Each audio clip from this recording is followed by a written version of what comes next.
Welcome to Crossroads. I'm Manjula Salvaraja.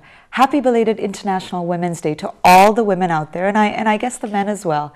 This is my very first show, and I'm excited to talk about a topic that ties into International Women's Day and is very near to my heart, the concept and the myth of the superwoman. So to all the women out there, are you running around trying to do it all and have it all? Are you living it up or simply just going insane? Well, we'll find out today. If you'd like to call in at any time with a comment or question for our guests, we'd love to hear from you. Our number is 416-623-8100. To help me get to the bottom of this show, I have 5 guests, a wealth of guests. And let's start with the 2 guests in front of me today. I have with me Vinitha Gangadharan, who is the Director of International Initiatives at the University of Toronto, a Vice Chair of the Agincourt Community Services Association, and recently married, well, 2 years at least. Vaishna Satyamurthy is a naturopathic doctor in training at the Canadian College of Naturopathic Medicine, an avid volunteer who just returned from volunteering in Guatemala. Welcome to the show. Thank you. Thank you. So Vaishna, I'll start with you. Can you define this superwoman to us? I think the role or the myth of a superwoman truly is just a woman living her life to the fullest. It is your everyday mother juggling raising 3 kids and having your family at home. It is a young graduate student going through 50 hours of training at school. And it is the girl blossoming from 18 years old entering her first year in university. There are various roles that I think define a superwoman, but I think when you look at the root cause of, who is a superwoman and what is a superwoman, I think it's just every woman trying to live her life to the fullest. And whether that is juggling the different roles that we have, whether at home being a daughter or wife, whether it's at school trying to be an excellent student, or if it's at work trying to get the promotion. It comes in different forms, and I think it's present in various roles that we play. And at the root of it, or at the cause of it at all, is just women trying to live life to the fullest. Interesting. Now, maybe Vinitha, I'll put this to you. Have you ever subscribed to that, or have your friends ever subscribed to that? I think my first impression of the superwoman was probably my mother. And I used to look at it from a feminist perspective where I thought, God, she wakes up at 4:30 in the morning, she's got breakfast, lunch, and dinner ready for all of us every day. She leaves for work at 6:30. She's back home and has found sort of the time to do everything that we need to do, and is concerned about childcare, concerned about after-school activities, being home for us, etc. And then I think I would have experienced this sort of recently with my friends who want to have the perfect home, raise the perfect children, get their children into the perfect school and swimming lessons, and juggling the after-school activities, their own social life, and elder care, and still being able to put in the hours that are required at work to be successful in your career. And being the perfect wife. And being the perfect So it's interesting because I'm actually detecting 2 things here. And both actually may be causing some stress and anxiety for women. So you tell me, is it a matter of women just having too much to do? Or is it women wanting to excel in the different areas? What do you think it is? I think probably a little bit of both. I do think that there are lots of things to do. We have a lot more choices, a lot more options in what we want to do. And at the same time, I think women can put a lot of pressure onto themselves to excel in all the areas of their life. And to me, there's nothing wrong with wanting it all. But I think the difference is, can you have it all at once? And I think people need to sort of figure out their priorities and figure out they may have a list of 10 things that they would like, but they may not be able to have all of those 10 things all at once. And it may be a matter of sort of figuring out when the appropriate time in their lives they could have all of those things. Okay, so this is one of sort of prioritizing and planning. I do think there are people that try to have it all at the same time. So, I mean, even let's take it down to sort of your own personal experience. So, Vaishna, like, how long is your day? Your average day? I mean, when do you start? When do you end? That's a very good question. And it starts at 5:30 a.m. is when when I rise, and it can go anywhere from 5:30 a.m. to I'm at school by 7 a.m. to I'm leaving school by 8:30 p.m. Wow. And then coming home, and you try to be that good person and exercise, and then eat dinner and get work done and do patient research and go back into it all for a weeks at a time. And to echo the statement of trying to have it all, I think what it comes down to is that as women, we want to have it all. We want those around us to have it all, and then we also want to live in the moment. And I think we constantly try to rectify our past, justify our future, without really exploring the present and realizing that at this moment, I may not have the 10 things, but I have 8, and that's pretty good for so right being now. present. Okay. Being present, and I think that's the biggest thing we forget to acknowledge in our day-to-day life, when we wear so many hats and play so many roles. Yeah. That we are living in the present and we are doing it now. And I think when you look at it, our parents and our mothers, and to them that was the norm. That was their everyday, and that was what they did, day in and day out. And then as we grow into women and we fill these roles, we realize, well, it's more than just living in the present. It's also trying to do well in everything that we do and do it to the best possible way. Do you think that it's any different for men? Renitha, do you want to take? Well, I mean, from a perspective of being I'm not a mother right now, but I think I look at my friends who are mothers, and I think it's a little different for men because they're not looking at a break from their careers, for example, during maternity leave. They're not looking at necessarily, some are. I think men are changing too, and I think they're more involved in household chores and being more involved with their children now than ever before. But there's still the mother or the woman is always the one that's concerned about, have I got my kids into a March break program? It's that whole notion of worrying about and thinking about all the things that you have to do. And I don't So you're think responsible for a larger group of people. A larger group of people. And I don't necessarily think that men have that same responsibility that they shoulder.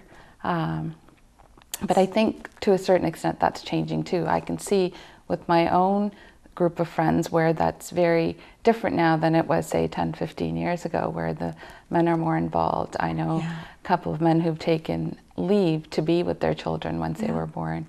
So that's changing, and that's changing, and I think it's changing for the better. But by the same token, we're faced with more choices. So then you still are faced with the notion of trying to have it all. Yeah, interesting. So, I mean, you're training to be a naturopathic doctor. So this is very interesting because you are busy, and you're also getting all this medical training. I mean, could you comment on what you think are sort of the long-term effects of this kind of behavior, this drive? Yeah, definitely. And often when I look at the cause of any sort of disease or any sort of impact on the body, I frame it in, as a naturopathic doctor, you want to look at the root cause of the disease. And so if you examine it as a tree, a tree has its roots, it has its trunk, and it also has its branches.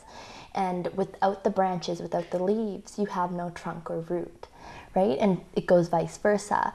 So when you have this woman that's there and that is there for her family, and that's one branch, and is there for her friends, and that's a leaf, and tries to support her family and is the backbone, that's her trunk. Over time, wear and tear essentially gets down to the root of it all, which is a person's health. And you see it all the time in clinic, where you do have women come in of all ethnicities and backgrounds with adrenal fatigue, with a suppressed immune system, with just coming in saying, I'm running on no energy and I just really need to get through another day. And over time, this wear and tear, both on the body physically, also manifests emotionally.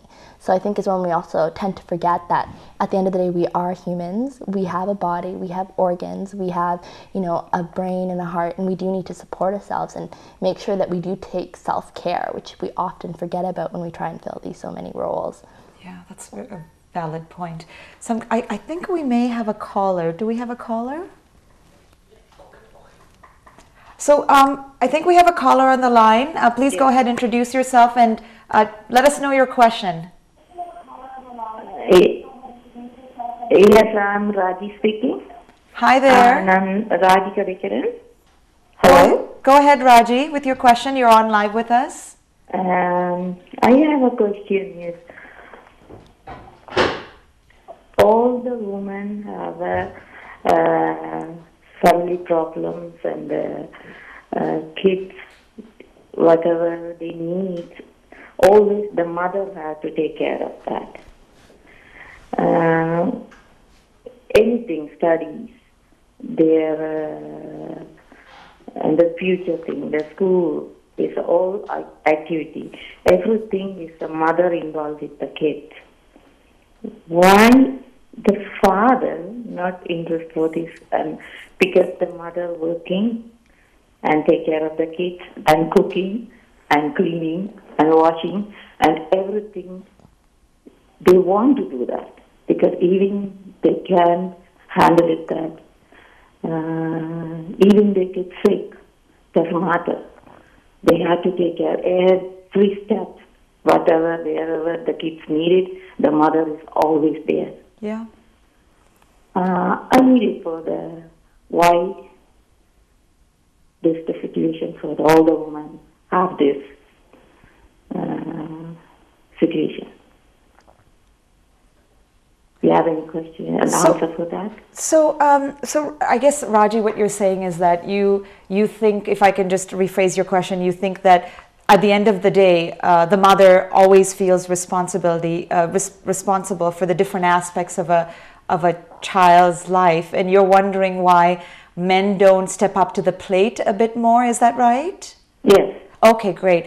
I think I'm going to put that to my guests. I mean, you guys have large social circles. Obviously, Vaishna, you're not married yet, but you have a lot of friends. I mean, would either of you like to comment on that, Vanitha? Well, I think men are stepping up to the plate now, but I think that if I look back to my own experiences in my own family, my mother had the larger portion of responsibility in terms of housework and cleaning and cooking and making sure we were okay and we were studying, doing our homework and knowing when our assignments were due and if we were sick, looking after us. I would say that majority of that was onto my mother as opposed to my father. But I think that that's a generational difference, and I do now see more and more men stepping up to the plate, including my own father, who I now see doing more work. And he never used to come into the kitchen, and now he is trying recipes, which is great. So I think there is a understanding that there is a lot to be done, and it's a lot for one person to do. And traditionally the women didn't work. And so it was expected that they could take on all of these responsibilities. And now that a lot of women work and are juggling these priorities, I think men are stepping up more so now. But I don't know that that's the experience of our parents' generation. Okay, that's actually a really, really good point. I think the generational difference helps, right? So Vaishna, are there things that you do to cope, to kind of regain that balance? I mean, it seems like that some of these things that are responsibilities in your life are there. How do you cope? I think the method that I've learned to cope was to also be able to say no. And I think as women, we often say yes. I mean, I see it in my mom, and I see it in my sister, and I see it myself. Like, if there's an opportunity and there is an open door, as women we always want to say yes and do that.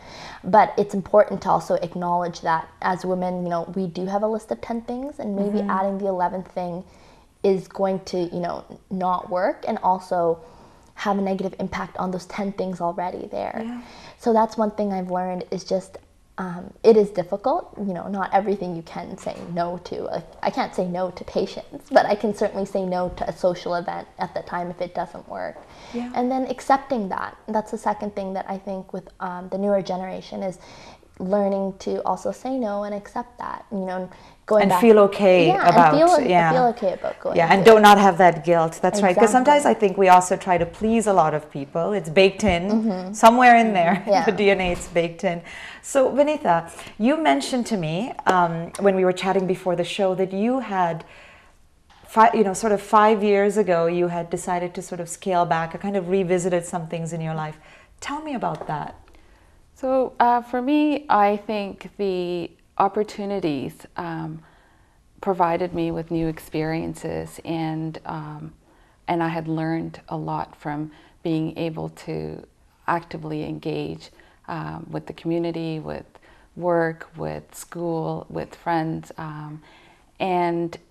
but I found myself starting at 7 a.m., ending at 10 p.m., and not really feeling like I had accomplished a whole lot, even though I had been, I would go to meeting, conferences, things like that, and had a really active social life. But it didn't feel good at the end of the day, and so I decided to sort of reshuffle my priorities to look at what's important to me, be more intentional about what it is that I want to do, and what it is that I want to accomplish. Probably having, something about turning 30 probably was the trigger in looking at, how do I want to live the rest of my life, is how I sort of started to look at changing the things that I did. And I feel that I now have a more full life. I still do all the things that I want to do, and still want to have it all. Whatever all means, because I don't think we've clearly defined here what that really means. And I think it means different things to different people. Yeah. But I like that. I like that idea that you shared about sort of living with intent, prioritizing. So thank you. That has been so insightful. We are going to take a little bit of a break now, and we'll come back to chatting about the Superwoman again, because we have 2 more guests. When we get back from our break. This is Manjula Salvaraja on Crossroads on TVI.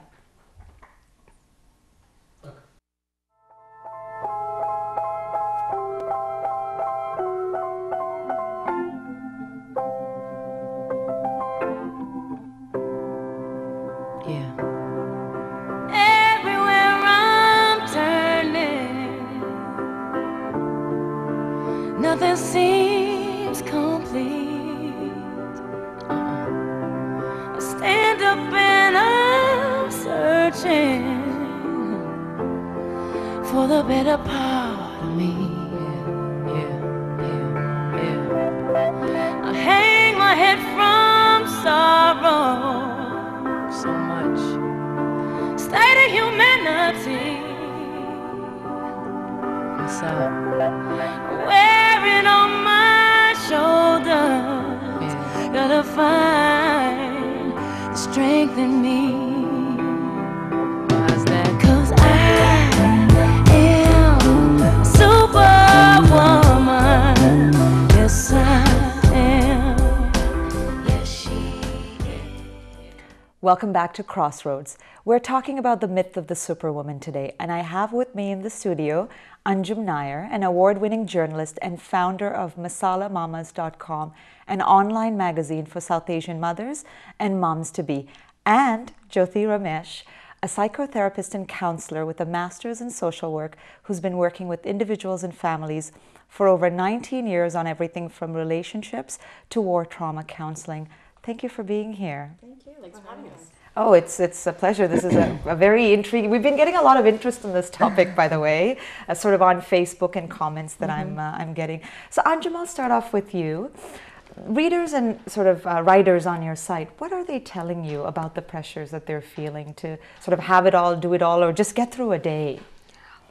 I'm not sure there's been a lot of engagement about that specific topic as it is, but my sense is that a lot of moms are trying to, some of them are resonating with this generation, but they're having conflicts with the generation that their parents are from, in that, a lot of our moms did do it all because they were expected to do it all. They were socialized that the female role is to be the one person that does all the cooking in the house, the cleaning in the house, manage all the activities, take the kids to school, and so that that ideal has been passed down to us, and we would love to all be like our moms, I think, but at the same time, our environment doesn't necessarily give us that opportunity all the time. While some of our moms maybe didn't have to work in a generation back in any other country they would have come from, we're part of a generation that most of us do work. Some of us have not to be breadwinners, yeah. right, and some of us not by choice. Yeah. Some of us have to for the sake of the finances in the family.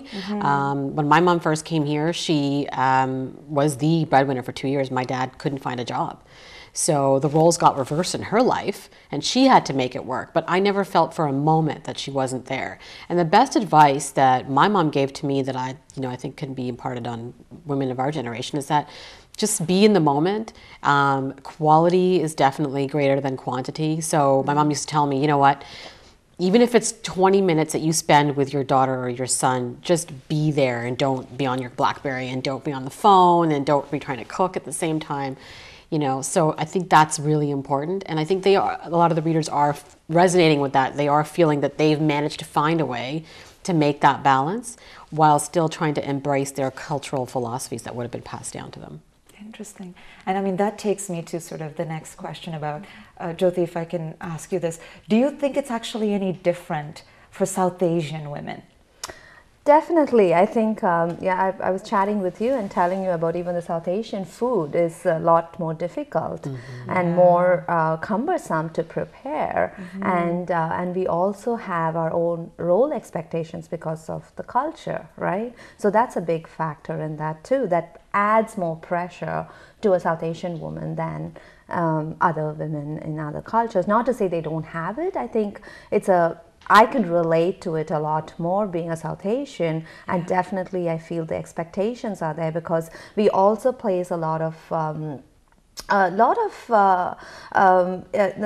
importance on intergenerational stuff as well. So it's not just that we have to do for our family, our extended family, and many others as well. And right? we tend to have large extended families exactly, too. Exactly. Yeah. So when I look at sort of women that do too much, let's call it that instead of the superwoman for a second, women that do too much, they're the people like my mom who just have to do a lot. Then I'm seeing sort of this I consider it a new generation of women that are actually taking on too much.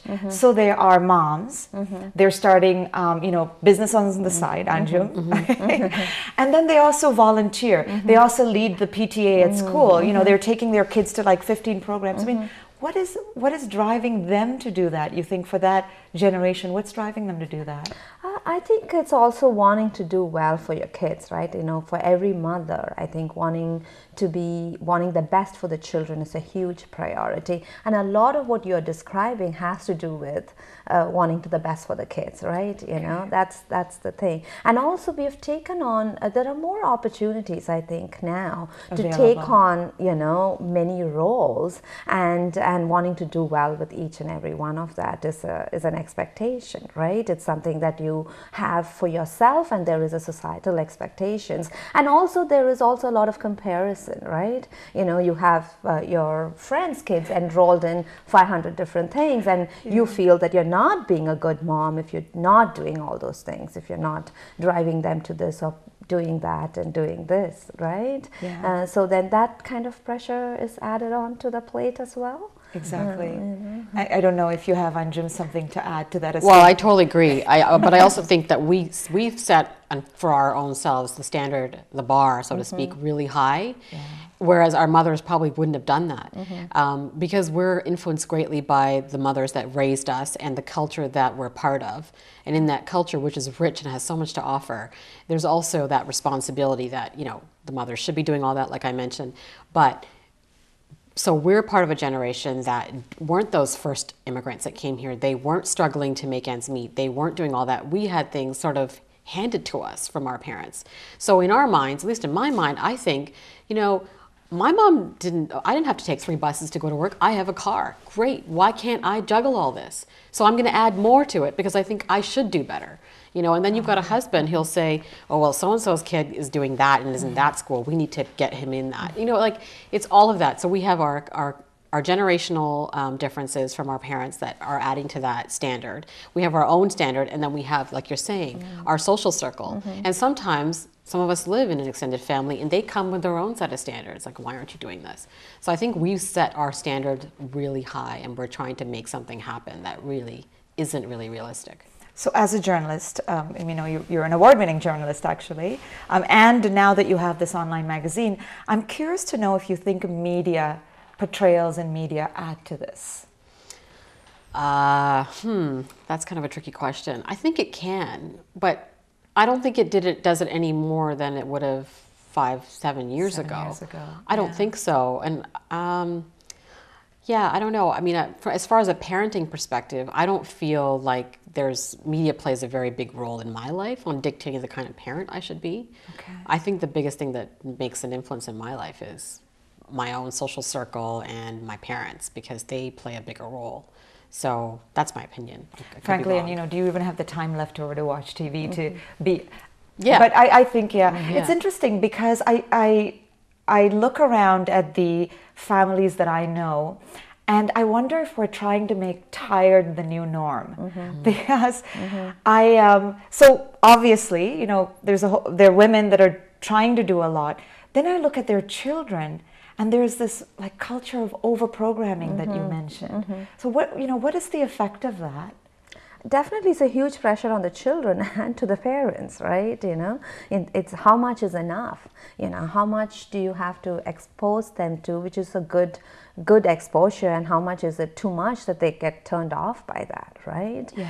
Definitely it's good to have different activities but how much can you do and how best can you do it? It's like, I think it's finding that balance in terms of how well can you do it as opposed to how much you want to do it. It's going back to the quality quantity ratio again, right? And how much, how many times is it more like, is also parents want the kids to do what they couldn't do. Exactly. Yes. So, and putting that again on them, right? So that's, so where do you draw? Some of it is a pressure from societal circles. The other is like, oh, I love piano or I love dancing. I want my kid to learn this, that, and that, So it's that, right? That's definitely a good point. I don't know, Anjum, if you have anything to... I agree. I mean, the moms on your site must be talking about this yeah. I mean, you have children that are going to like dance classes like my nieces, and then music class, then language classes. Are we breeding the next generation to be perhaps even worse off? Well, I think if it is about balance. I think if you've got a really strong dinner time routine, then you're able to pile up the morning a little bit and give them their afternoon off, kind of thing. In my house, I still try to do it. I still try to make Sunday a day with no activities. Sunday is their day to just chill out with us, have fun. Saturdays, we've got some, piano and dance and whatever in the morning. But I think kids need to be kids. Like, I don't want to pile all these things on my children. I think, depending on what kind of background you come from, you do try to overprogram. They don't think it's overprogramming, but I think there's a lot of that going on. But I don't think that's just in our culture. I don't think that's a cultural thing. No, that's not a cultural thing. I think that's a parent-wide thing that's happening these days, because we're all trying to compete with, okay, there's not enough jobs out there, so we got to make sure that our kids start off on the whole analytical ability right from when they're 4. The research says this. I mean, we're all trying to be informed. And I think that's what was happening with me in general. I was trying to go on the internet, trying to find information and be that informed mom, because our parents had a different responsibility. We're also not in a place that has that extended family support network. Not all of us live with our families close by. Not all of us live with our families in our houses. So it's up to us as moms to go out there and find the information, or somehow conjure up the ability to come up with the best family dynamic for their house. So I think if some of us had our family around, maybe they would say, no, you don't need to do that. My parents say all the time, you're getting on it, got to do too much. And she's only taking 2 classes a week, so I don't think it's too much at all. So it just depends. That's interesting. An interesting point you make about the fact that not only if you live in a circle where there's all these people around you that kind of look after your child, not only do they actually give you advice on how to raise that child, but also they help you in raising the child. You suddenly have sort of you have 15 caregivers. So you have a sounding board and 15 caregivers. So what are some of the, you think, sort of the long-term, short-term and long-term effects of, going at this pace. I mean, it must do something to your body and your mind. Yeah, definitely. I think, being burnt out is, you're going to feel too much, and it could be that you would feel irritable or frustrated, or, you don't have time for self-care, basically, right? So both the long and the short-term effect of that is like you're going to get physically exhausted and emotionally exhausted, and that's going to have an effect on how you parent and how you are a spouse or a partner or a friend or a mother. It's going to have an impact. So it's like giving permission to have some self-care is important, right? So self-care, actually define that, because I actually had to get that defined to me after we spoke. What is the self-care that you talk about that you think women ought to be doing for themselves? I think it's about giving time for yourself to do something that's self-soothing, right? Whether it's having a bath or going for a walk or listening to music or watching something that you really like doing or cooking your own favorite meal, because moms tend to cook stuff that the children like or the spouse like or in-laws like or whatever, right? So doing something for yourself, it could be anything. Even if you could give yourself 10 minutes a day for self-care, that would be great, right? Or going for yoga or going to the gym or going for a run or going, doing anything, spending time with friends, having a social life aside what you have with your family or with your kids, parents of your kids, friends and things like that. Having something for yourself is important. And I think that is like fueling, like, when you have a car, you have to put fuel so that it can move. So you need to fuel yourself with some self-care activity so you have the energy to do this 5,000 things on your plate. Interesting.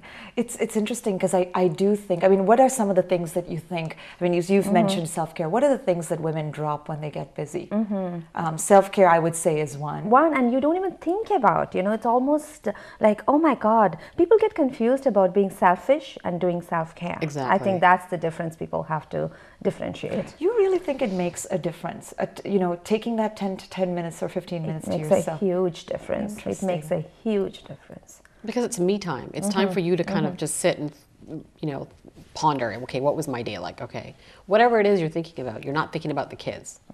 That's. Do both of you do this right now? Do you try to? I don't know. My self-care right now is also dwindling, but I think my time with my Twitter feed is kind of fun these days because I've actually formed a camaraderie over Twitter, and that's really where the magazine kind of took off, is from social media. So that's my fun thing to do. So I actually survive on something called a time map, and that works for the whole week. It's great. What is this time map? It's basically you take your week Monday to Friday, you plot out your 9 to 5 is your work day, everything else around it you slot in. So Mondays, my social media night. That's what I do.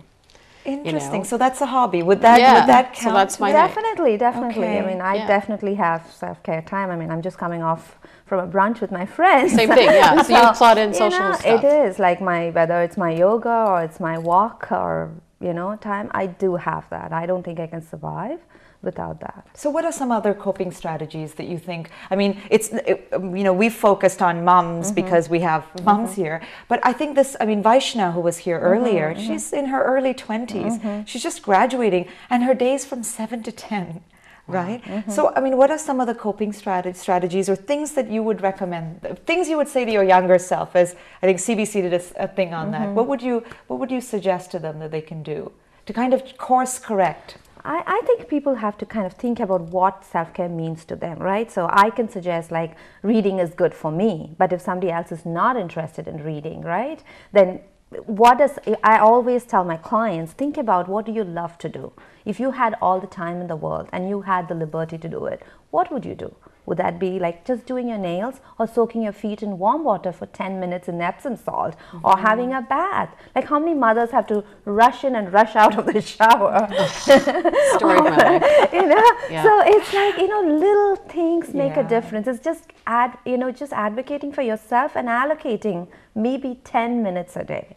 It starts with that, and then you'll find the time to do it.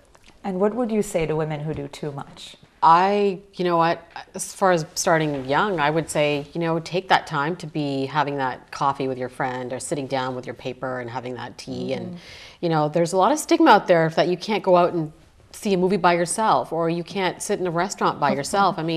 Why is that? Why? We can certainly do that. We should do that. That's time for yourself to be in an environment that you like. If you like brunch and you can't find someone to go with, go on your own. It's great. It's actually really liberating to be on your own and just be at one with yourself, especially when you're young, because you should have the confidence to do that.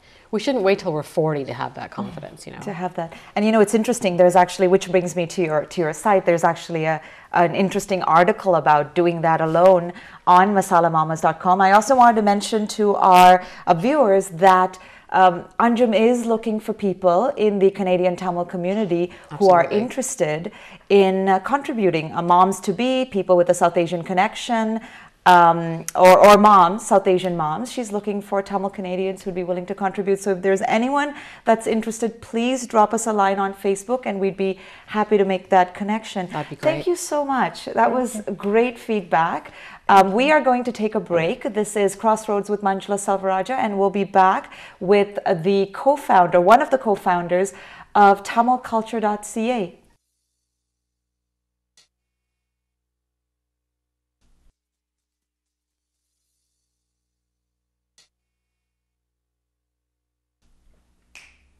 Welcome back to Crossroads. Well, you heard some great insight from all the women that we spoke to today. So to the women out there, you may not be able to run away from your responsibilities or the standards that you set for yourself, but you have to remember that stress, anxiety, and strain can catch up with you. So I wanted to round up with some coping strategies that our guests had shared to start you on this journey. For starters, this is a tough one. I've had to learn it. Learning to say no. So you have to figure out what your priorities are, what you want to get done, and then kind of learn to say yes and no as you feel you should. The second one, which a lot of my friends actually are terrible. So if you're listening, friends, you need to do this more. Accepting help. If someone calls you to say, I'd like to help you with an assignment, I'd like to drive you here, I'd like to, help take your mom to the hospital, or I'd like to help you clean your house because you've just had a baby. Learn to accept help. It's okay. You don't have to be perfect. I'd like to go down to the third one, which is dial down the standards that you have for some things. You don't have to be perfect at everything. You don't have to have this fantastic career. You don't have to then, volunteer to no end and have a house that looks like Martha Stewart is your personal decorator. That need not happen. The other one that both Jyoti and Anjum really centered on is this idea of self-care. I actually had to look up the definition of that before the show, but it's the idea, it sounds silly, it sounded silly to me, but what they're saying is that take the time to do small things, even if it's 10 minutes of a bath or 10 minutes of a reading, looking through a silly magazine, but it's not work, it's not taking care of any of your responsibilities. It's completely you time. And it can be anything. You can paint your own nails too. That's fine as well. And something that I've tried the last week after I've started researching this show is taking the time to do nothing occasionally, which means you just sit and you stare out your window and you have breakfast, or you sit and you just think about things. That's fine. The other one that Jyoti talked about is making the time for your friends. Sometimes what happens when we get really busy is we try to keep our social circles, but we don't have time for one-to-one conversations that are rich, where you can actually talk about your problems, get feedback from your friends, listen to their problems. Make the time for that. And then finally, something that Anjum really believes in is this concept of prioritizing. Vanitha touched on it, Vaishna touched on it too. You have a lot of things to do, but learn to sit down over the course of the year on a monthly basis, on a weekly basis, and figure out what you're going to spend your time on. So good luck. I'm working through this myself, and folks that are at TVI are trying to do this as well. Our guests are. If you have any other ideas for coping and change, we'd love to hear it. Please drop by our Facebook page, Crossroads at TVI, or tweet us at Crossroads at TVI, and I'd love to share them with the rest of our audience. Now on to the next segment. Each week I'm hoping to profile someone that is doing something kind of exciting or doing something interesting. in the community. And I'm delighted to have with me Shivanu Tyagaraja, the co-founder and president of TamilCulture.ca, the first online Tamil lifestyle magazine. Welcome to the show. Thank you, Angela. Thanks for having me. My pleasure. So tell us about TamilCulture.ca. As you mentioned, it's the first of its kind, to my knowledge anyways. And it's an online publication where we provide content that is relevant and resonates with today's generation of Tamil men and women. And with TamilCulture.ca, we have the team, we have two mandates. One is to provide content that is relatable, and two is to make Tamil culture popular in the mainstream.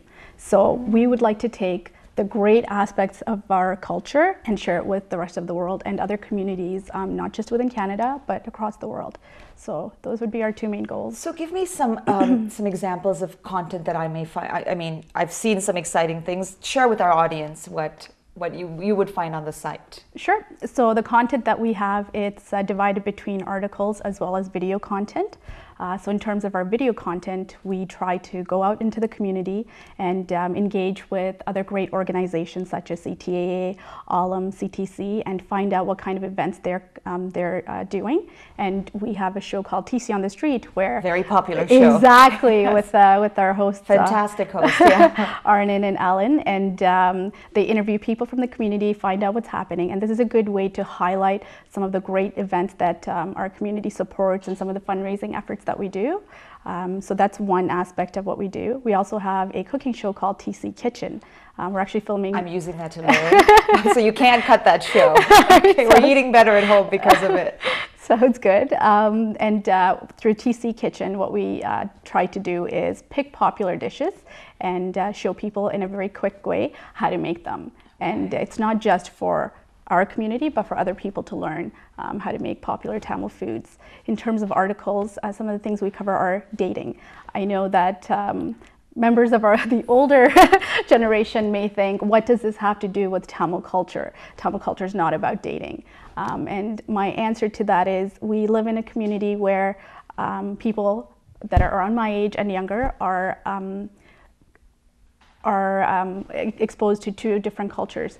At home, you live the Eastern traditional lifestyle, and then when you go home, you're exposed to these Western ideals and mainstream ideas, and you have to juggle the two. It's like, what is my identity? Well, it's both. I'm Canadian, but I'm also Tamil. And dating is something that's very common in our community, especially with the young people. And I don't know if the older generation and the parents actually approve of it, but it's a reality that's happening. It has to be dealt with. If exactly, it's a reality. and so we have to talk about that for us to be relevant to our readers. And so that's something else, and a few other topics such as that. Yeah. So which brings me to my next question. I'm actually very curious to find out about this. What do you say to critics who may say that the content on your site may not be, Tamil enough, or may not be like a true reflection, I'm using quotation marks, but true reflection of Tamil culture? That's a good question. We occasionally do get feedback like that. And it's great that we hear that, because in order for us to improve, we need to understand the different types of perspectives that exist out there in our community. I think there could be a mentality out there that if you're not talking about, say, Bharatanatyam or Tamil, just the language itself and the literature, then you're not talking about Tamil culture. So then if you talk about anything else like dating or cooking, then you're not lending enough support to the brand name that you have, which is TamilCulture.ca. And what I'd like to indicate is we're trying to speak to a generation that may feel detached from their culture. They're young and they're spending more time away from their homes than they are in their homes. If they're at home, they're exposed to their culture more. But if they're spending a lot of time outside, they're not seeing that. They're not going out there wearing saris and such. They're dressed like me or you. And so if all we ever talked about was the hardcore traditional aspects of Tamil culture, we wouldn't get any engagement from them. Just to give you an example, I recently attended a gala, and it was a very traditional event. So lots of Bharatanatyam, speeches in Tamil, etc. It was great, but there were about 300 people there, of which I think maximum 10 people were around my age. Everyone else was older. And I thought, some of these critics who tell us we're too modern, if we were to listen to what they had to say and display content that spoke to that, then our website would reflect what happened at that event. We'd Yeah. maybe get 10 young Which people may listening. not attract Exactly. the demographic. Yeah. So I think we are promoting Tamil culture, but what's different about what we're doing is the method in which we deliver the message. We try to find ways where they have something interesting that they can relate to. At the same time, we infuse the traditional aspects of Tamil culture in there as well. So we've practically got onto a tangent because the question that I've been meaning to ask you, and I hope we don't run out of time, is that, I mean, you're a young female entrepreneur, right? What's driven you to do this? You're busy. I mean, you're a CMA, you have a full-time job, you volunteer with Visions. I mean, what has driven you to start a business? I really have to say it has to do with the people that I've come across in my life. That plus the values and beliefs that my family and friends have instilled in me. I look at our community and I look at a lot of my family members, and they've had to leave behind a home that that was all they knew, and they didn't have the opportunities to really excel there, and they came here to find a new life for themselves and find new opportunities. And they didn't necessarily have all the opportunities that I have available to me as a young person, because whether it be through language barriers or having issues fitting into the community. And so I look at that and I go, well, say some of my aunts and uncles, they worked in factories and such to really develop themselves in this country. But I have a lot more available to me. And if I don't take advantage of those opportunities, it's such a shame. Why did they go through all of that? And so I think that's a driving force behind why I try to take advantage of as many opportunities as possible. The other thing is, just you run into so many interesting people throughout your life. And what I try to do is I try to emulate the positive attributes of some of the things that I see in people that I find interesting, and help myself develop in that way. Wonderful. Well, I wish we had more time to chat. We're going to have you on again because I think you're certainly very inspiring what you do. And we'll have you on again to talk about Visions too, which is a wonderful group that you do work with.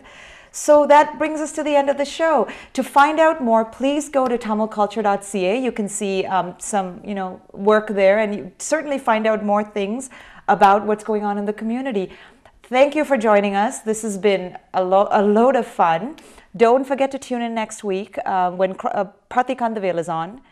And that's it. Have a wonderful week. My name's Manjula Salvaraja. This is Crossroads on TVI.